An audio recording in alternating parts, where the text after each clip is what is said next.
Hello दोस्तों, स्वागत है आप सभी लोगों का आपके अपने चैनल राइजिंग स्टार क्लासेस पर। तो दोस्तों, आज से हम लोग क्लास 12 का न्यू बैच स्टार्ट करने वाले हैं और आज फिजिक्स के पहले चैप्टर का मोस्ट इम्पोर्टेंट टॉपिक कूलाम का नियम, इसके बारे में आज हम पढ़ने वाले हैं। ठीक है, और ये जो टॉपिक है बहुत ज्यादा इम्पोर्टेंट है, हर साल पेपर में पूछा ही जाता है। तो वीडियो को पूरा देखिएगा, इस वीडियो के बाद आपको कूलाम का नियम अच्छे से समझ में आ जाएगा और मैं आपको पीडीएफ भी प्रोवाइड करूंगा, कैसे लिखना है और कितना लिखना है सब कुछ आपको आज की इस वीडियो में बताया जाएगा। ठीक है, तो कूलाम का नियम क्या होता है, सबसे पहले हम इसकी परिभाषा को पढ़ते हैं। तो यहाँ पर लिखा गया है कि किन्हीं दो स्थिर बिंदु आवेशों के बीच कार्यरत वैद्युत बल, कोष्टक में एफ। पता है आपको बल को किससे प्रदर्शित किया जाता है? तो एफ से, क्योंकि बल को इंग्लिश में फोर्स कहा जाता है, इसलिए पहला अक्षर क्या है? एफ है। तो वैद्युत बल एफ जो होता है वह दोनों आवेशों के परिमाणों, परिमाण का मतलब होता है मान, ठीक है, मान, उसका मैग्नीट्यूड, कितना मान है उसका। तो दो आवेश कौन कौन से हैं? एक है Q1 और दूसरा है Q2। अभी बताया जाएगा कि इसकी कहने का मतलब क्या है। एक बार पहले परिभाषा पढ़ लेते हैं कि एक गुणनफल के अनुक्रमानुपाती, गुणनफल का मतलब दोनों का गुणा करना है, अनुक्रमानुपाती तथा उनके बीच की दूरी ब्रैकेट में r के वर्ग के व्युत्क्रमानुपाती होता है। यहाँ पर दो शब्द आपको समझना है, सबसे पहला है अनुक्रमानुपाती और दूसरा शब्द है व्युत्क्रमानुपाती। ये क्या होता है? अनुक्रमानुपाती का मतलब होता है कि अगर एक का मान बढ़ेगा तो दूसरे का मान भी बढ़ना चाहिए। व्युत्क्रमानुपाती का मान होता है कि अगर एक का मान बढ़ेगा तो दूसरे का मान घटना चाहिए और अगर दूसरे का मान बढ़ेगा तो पहले का घटना चाहिए। मतलब ये व्युत्क्रम होने चाहिए और इसमें क्या होना चाहिए? दोनों सेम होना चाहिए। जैसे मान लेते हैं, एक ले लेते हैं x, यहाँ पर ले लेते हैं y। ठीक है, इसका चिन्ह क्या होता है? तो इसको ऐसे बनाया जाता है। ठीक है, अब अगर क्या होगा, दोनों एक समान एक जगह पे लिखे गए हैं, अब बीच में ऐसा चिन्ह बना हुआ है, तो इसको क्या कहा जाएगा? अनुक्रमानुपाती कहा जाएगा, क्योंकि यहाँ पर x बढ़ेगा तो y का भी मान क्या होगा? बढ़ना चाहिए और बढ़ेगा ही। ठीक है, तो अगर इस रूप में लिखा गया है तो उसे ही क्या कहा जाएगा? अनुक्रमानुपाती कहा जाएगा।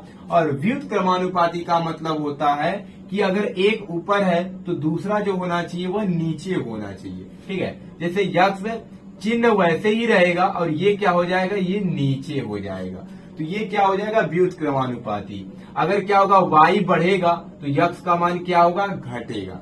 ठीक है, तो अनुक्रमानुपाती और व्युत्क्रमानुपाती का मतलब यही होता है। अनुक्रमानुपाती का मतलब दोनों एक ही जगह पे होंगे और बीच में ऐसा चिन्ह होगा, और व्युत्क्रमानुपाती का मतलब होता है एक अगर ऊपर होगा तो दूसरा क्या होगा? बटे में होना चाहिए, यानी कि नीचे होना चाहिए। ठीक है, तो इतना आपको समझ में आ गया होगा। अब समझ लेते हैं कि कूलाम का नियम क्या कहता है। ठीक है, तो इतना लिखने के बाद आपको यहाँ पर लिखना होगा गणितीय भाषा में। ठीक है, क्या लिखेंगे? गणितीय भाषा में। ये तो क्या था? परिभाषा था। अब इसको हम किस में व्यक्त करेंगे? तो गणितीय भाषा में व्यक्त करेंगे। गणितीय भाषा के माध्यम से समझेंगे कि आगे ये क्या कहना चाहता है। तो दिया है किन्हीं दो स्थिर बिंदु आवेशों के बीच, तो हम क्या बना लेते हैं? दो बिंदु आवेश बना लेते हैं। ठीक है, एक यहाँ पर है और मान लेते हैं इससे कुछ दूरी पर क्या है? एक यहाँ पर बिंदु है। ठीक है, इसको मान लेते हैं पहला बिंदु आवेश Q1 है, इसको मान लेते हैं यह Q2 है। ठीक है, आगे दिया है कि के बीच कार्यरत वैद्युत बल, इनके बीच जो वैद्युत बल कार्य कर रहा है दोनों आवेशों के परिमाणों Q1 और Q2 के गुणनफल के अनुक्रमानुपाती होता है तथा उनके बीच की दूरी, और इनके बीच की दूरी कितना है? तो r है, और बीच के दूरी के वर्ग के व्युत्क्रमानुपाती होता है। तो बताइए क्या लिखा जा सकता है?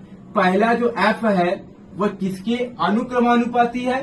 तो Q1 और Q2 के गुणनफल के। अनुक्रमानुपाती का मतलब क्या होता है? जो इधर रहेगा उसके सामने ही दूसरा जो भी कहेगा उसको लिखना होता है। तो बोला है Q1 और Q2 के गुणनफल के। ठीक है, तो यहाँ पर लिख देंगे Q1 इंटू Q2। ये हो गया समीकरण नंबर पहला। ठीक है, दूसरा क्या दिया है? उनके बीच की दूरी के वर्ग के व्युत्क्रमानुपाती होता है। कौन व्युत्क्रमानुपाती होता है? तो बल होता है। ठीक है, तो F क्या हो जाएगा? इसी प्रकार का चिन्ह बनेगा, लेकिन व्युत्क्रमानुपाती में क्या होता है? वह नीचे चला जाएगा। तो यहाँ पर हो जाएगा एक, और नीचे क्या है r, और बोला है r का वर्ग यानी हो जाएगा r स्क्वायर, और इसको मान लेते हैं समीकरण नंबर 2।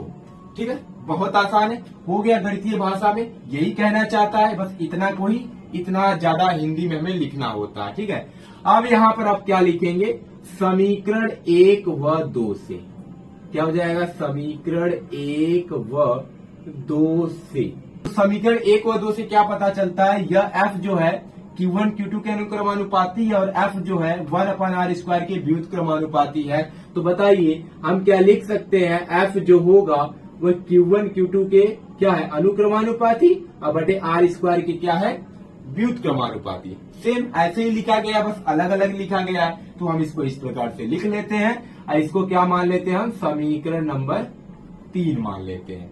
f जो है वह Q1 Q2 के अनुक्रमानुपाती है और r² के क्या है, व्युत्क्रमानुपाती है।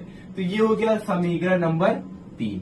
अब इसके बाद आपको पता होगा कि जब ये अनुक्रमानुपाती का चिन्ह हटता है तो एक नियतांक आता है। तो क्या कर देंगे, f बराबर जब यहाँ पे करेंगे तो यहाँ पर एक नियतांक आ जाएगा k, क्या आ जाएगा, k आ जाएगा, और आगे क्या है, Q1 Q2 अब बटे दिया हुआ है r²। ठीक है, क्या लिख देंगे, जहां k क्या है, जहां k एक नियतांक है। ठीक है, और कैसा नियतांक है, अनुक्रमानुपाती नियतांक है, जहां k एक नियतांक है। और k का मान क्या होता है, तो k का जो मान होता है वह होता है 1/4πε0 k, और यहाँ पर जो k होगा और यहाँ पर जो k है, दोनों में क्या है, अंतर है। ये आपको कैपिटल लेटर में लिखना है और ये स्मॉल होना चाहिए। ठीक है, ये जो k है एक नियतांक है, और ये जो k होता है ये आपेक्षिक वैद्युतशीलता होता है। ठीक है, तो आपको पता होना चाहिए।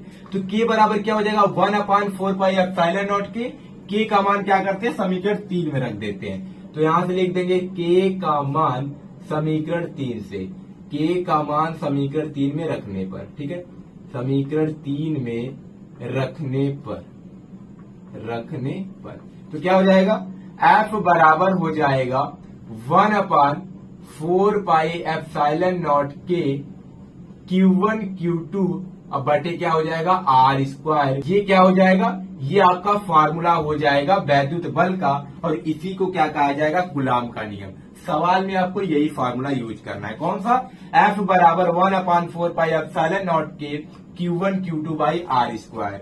यहाँ पर जो एप्सिलॉन नॉट होता है या निर्वात की वैद्युतशीलता है, लिख लीजिएगा नीचे। ठीक है, जहां एप्सिलॉन नॉट निर्वात की विद्युतशीलता और स्मॉल k क्या है, वह आपेक्षिक वैद्युतशीलता है। ठीक है, और Q1 Q2 पता है, दो बिंदु आवेश है, और r क्या है, उनके बीच की दूरी है।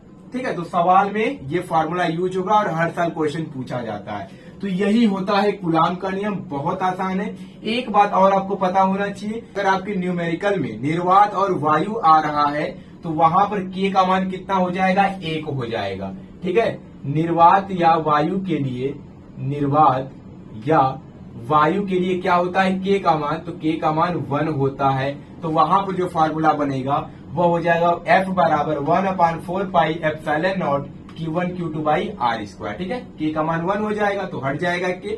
तो ये इतना बात आपको कम से कम कूलाम के नियम में पता होना चाहिए। ठीक है, तो एक बार फिर से देख लेते हैं कूलाम का नियम क्या होता है। किन्हीं दो स्थिर बिंदु आवेशों के बीच कार्यरत वैद्युत बल दोनों आवेशों के परिमाणों का मतलब उसका मान, दिशा नहीं होना चाहिए, उसमें डायरेक्शन नहीं होना चाहिए। ठीक है, Q1 व Q2 के गुणनफल के अनुक्रमानुपाती होता है तथा उनके बीच की दूरी r के वर्ग के व्युत्क्रमानुपाती होता है। तो गणितीय भाषा में क्या लिख सकते हैं, f जो है वो अनुक्रमानुपाती है Q1 और Q2 के, और f जो है व्युत्क्रमानुपाती है 1/r² की।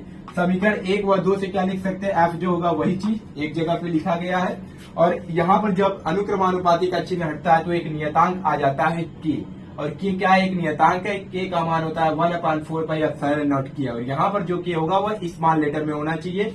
जहां k का मान अगर समीकरण 3 में रख देंगे यानी इसमें, तो हो जाएगा f बराबर, ठीक है, इसको समीकरण 3 मत मानो, नहीं तो ये समीकरण अगर 3 है तो यहाँ पर मान लो समीकरण 4। ठीक है, समीकरण 4 में रखा गया है, तो यहाँ पर लिख दीजिएगा समीकरण 4 में रखने पर। तो जब समीकरण 4 में रख देंगे तो क्या हो जाएगा, F बराबर 1/4πε0 के और Q1 Q2 by are square.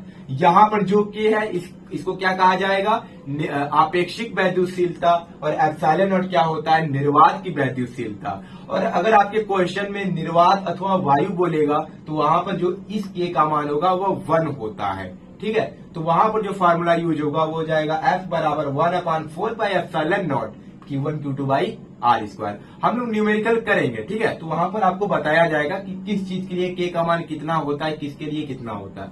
अभी हम लोग पढ़ रहे थे कूलाम का नियम, तो कूलाम के नियम में कम से कम इतना आपको पता होना चाहिए। पेपर में क्वेश्चन आएगा तो इतना आपको लिखना पड़ेगा। ठीक है दोस्तों, तो बहुत ज्यादा इंपोर्टेंट टॉपिक है, इसको अच्छे से नोट कर लीजिएगा और इसको रिवाइज अच्छे से कर लीजिएगा। चलिए मिलते हैं नेक्स्ट वीडियो में एक नए टॉपिक के साथ, तब तक के लिए धन्यवाद।